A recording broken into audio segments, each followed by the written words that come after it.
Εδώ και 17 χρόνια έχει υποβληθεί η πρόταση. Μέχρι τώρα 17 χρόνια δεν έχει γίνει τίποτα.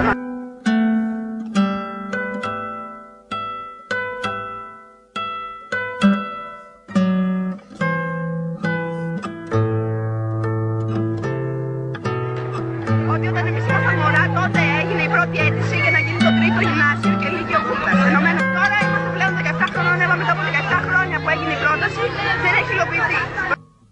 Αυτά τα δέντρα δεν βολεύονται με λιγότερο ουρανό.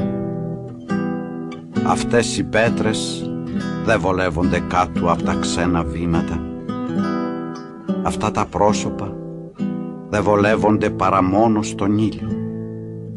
Αυτές οι καρδιές δεν βολεύονται παρά μόνο στο δίκιο.